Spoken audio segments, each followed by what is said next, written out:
नमस्कार दोस्तों। क्या आप ऐसा भी सोचते हैं कि कोई ऐसा भी देश या कोई ऐसी भी सरकार होगी जो ये चाहती हो कि उसके ज़्यादातर नागरिकों को कोरोना वायरस हो जाए या उसके ज़्यादातर नागरिक कोरोना वायरस से इन्फेक्टेड हो जाएं? क्या आप किसी ऐसे हेल्थ एक्सपर्ट के बारे में सोच सकते हैं जो ये सलाह देता हो कि उसके ज़्यादा से ज़्यादा नागरिकों को कोरोना हो जाए तो कुछ बेहतर हो जाए? निश्चित तौर पर इस तरह की धारणा रखने वाले भी कई सारे देश हैं और वो देश ना तो पिछड़े हैं ना उनकी हेल्थ एजेंसीज पिछड़ी हैं। वो देश काफ़ी विकसित हैं, काफ़ी डेवलप्ड हैं, काफ़ी हैप्पीनेस इंडेक्स में भी अच्छा खासा स्थान रखते हैं और उनकी स्वास्थ्य सेवाओं का भी अच्छा खासा नाम है। फिर भी वो चाहते हैं कि उनके ज़्यादातर नागरिकों को कोरोना हो जाए। इसके अतिरिक्त ये देश और ये संस्थाएं दुनिया को भी ये सलाह दे रही हैं कि वो अपने ज़्यादातर नागरिकों में कोरोना वायरस होने दें, जिसके वजह से बाद में कोरोना में लड़ने में मदद मिलेगी। इसी तरह के ही एक देश की हम बात करने जा रहे हैं। इस देश का नाम है स्वीडन, जो कि उत्तरी यूरोप में नॉर्वे और डेनमार्क के पास स्थित है। यहाँ के प्रधानमंत्री हैं स्टीफन लोफियंस। लेकिन जो स्वीडन है, स्वीडन में जो स्वास्थ्य विभाग है उसे पब्लिक हेल्थ एजेंसी बोलते हैं। यहाँ की पब्लिक हेल्थ एजेंसी सरकार के अंडर में नहीं आती, जैसा कि भारत में होता है कि जो स्वास्थ्य मंत्रालय है वो भारत सरकार के अंडर में आती है। लेकिन स्वीडन में पब्लिक हेल्थ एजेंसी एक इंडिपेंडेंट बॉडी है और इसके हेड हैं एंड्रेस टेग्नेल। एंड्रेस टेग्नेल ने पिछले दिनों नेचर पत्रिका को एक इंटरव्यू दिया, जिसमें उन्होंने कहा कि हम चाहते हैं कि हमारे ज़्यादा से ज़्यादा नागरिकों को कोरोना वायरस हो जाए और हमारे ज़्यादा से ज़्यादा नागरिक कोरोना वायरस से इन्फेक्टेड हो जाएं। स्वीडन में दिल्ली की तरह अभी भी बाजारें खुली हैं, रेस्तरां खुले हैं, बच्चों के स्कूल खुले हैं। हाँ, हाई स्कूल और कॉलेज बंद है। वहाँ पर ट्रैफिक व्यवस्था जस की तस बहाल है। वहाँ पर मरने वालों का आंकड़ा भी 4 अंकों तक है, जबकि हजारों लोग इस वायरस से इन्फेक्टेड हैं। फिर भी वहाँ की जो ये पब्लिक हेल्थ एजेंसी है उसके मुख्य महामारी विशेषज्ञ या उसके हेड एंड्रेस टेग्नेल चाहते हैं कि ज़्यादा से ज़्यादा लोग जल्द से जल्द इस वायरस से इन्फेक्टेड हो जाएं, जिससे इस वायरस के खिलाफ एक जंग या एक मुहिम शुरू की जाए। इस जंग या मुहिम का नाम है हर्ड इम्यूनिटी सिस्टम। हर्ड का मतलब है झुंड। इस हर्ड इम्यूनिटी टेक्निक के तहत ज़्यादा से ज़्यादा आबादी को कोरोना वायरस से इन्फेक्टेड होने दिया जाता है।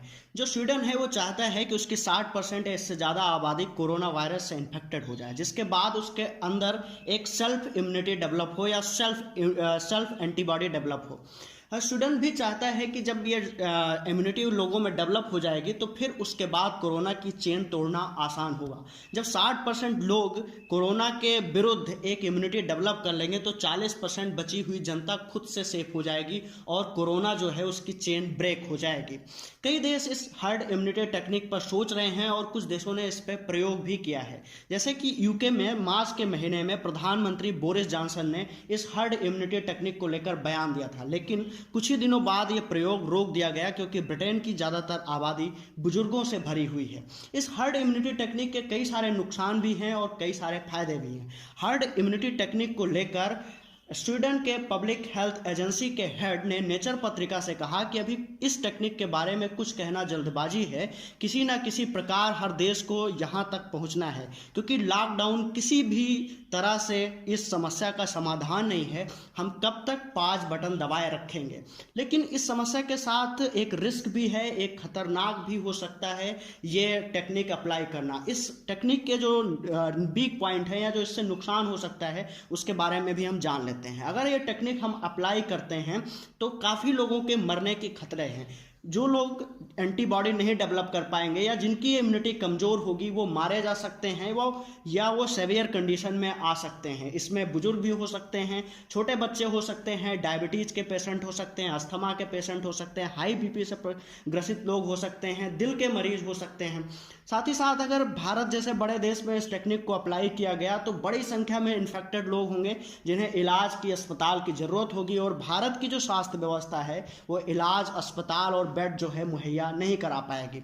तो भारत के बारे में इसको लागू करने में कुछ शंका है और विदेशों में भी, स्वीडन जैसे देशों में भी कई सारी शंकाएं हैं। फिर भी प्रिंसटन यूनिवर्सिटी के centre for disease dynamics economics and policy CDDEP के मुताबिक ये तकनीक भारत में कारगर हो सकती है, क्योंकि भारत में ज़्यादातर आबादी युवाओं की है, बुजुर्गों की संख्या यहाँ पर कम है, इसलिए ज़्यादातर लोगों में इम्यूनिटी डेवलप होने की संभावना है और कोरोना की चेन ब्रेक हो सकती है। लेकिन इस टेक्निक के बारे में WHO जो है वो काफ़ी संशय भरे नज़रिए रखता है। WHO की महामारी विशेषज्ञ डॉक्टर मारिया वान केरखेव का कहना है कि जो लोग कोरोना के संपर्क में आए उनमें पूरी तरह से इसके प्रति प्रतिरोधक क्षमता विकसित हो सकी है या नहीं हुई, इसके बारे में कोई तथ्यात्मक जानकारी नहीं है और ये एंटीबॉडी डेवलप कब हुई ये भी हम नहीं कह सकते। इसीलिए इस तरह की टेक्निक को अप्लाई करके हम कोई खतरा नहीं मोल ले सकते हैं।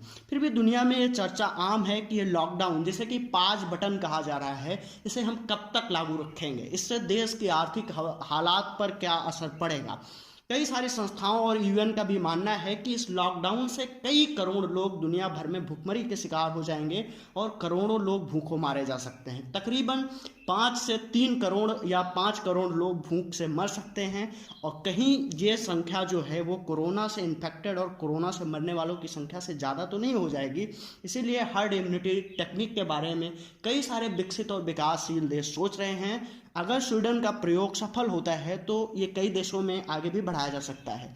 कोरोना से ग्रसित हुए लोगों में इम्यूनिटी बढ़ाने के भी कई तरीके हो सकते हैं, जैसे कि उनका वैक्सीनेशन करके उनकी रोग प्रतिरोधक क्षमता या इम्यूनिटी बढ़ा दी जाए। लेकिन आप सबको पता है कि कोरोना की अभी तक कोई वैक्सीन नहीं ढूंढी जा चुकी है और इसको ढूंढने में भी साल से 1.5 साल लग जाएंगे। तो इस तरह से ये टेक्निक यहाँ पर अप्लाई नहीं हो सकती कि हम कोई वैक्सीन डेवलप करें। इसलिए जो इम्यूनिटी बढ़ानी है लोगों की वो नेचुरली ही बढ़ेगी। नेचुरली अगर उनमें कोई इम्यूनिटी डेवलप होती है तभी जो है हम उनमें हर्ड इम्यूनिटी टेक्निक लगा पाएंगे। यहाँ पर वैक्सीनेशन जैसा कोई विकल्प उपलब्ध नहीं है, इसीलिए इसके बहुत सारे खतरे भी हैं। हमें उन खतरों को ध्यान में रखकर ही आगे बढ़ना होगा। अगर ये टेक्निक सफल होती है तो आने वाले दिनों में ये टेक्निक लॉकडाउन का विकल्प भी हो सकती है, लेकिन इसके खतरों के बारे में भी हमें काफ़ी सचेत रहना होगा। इसी के साथ नमस्कार, धन्यवाद, शुभ संध्या।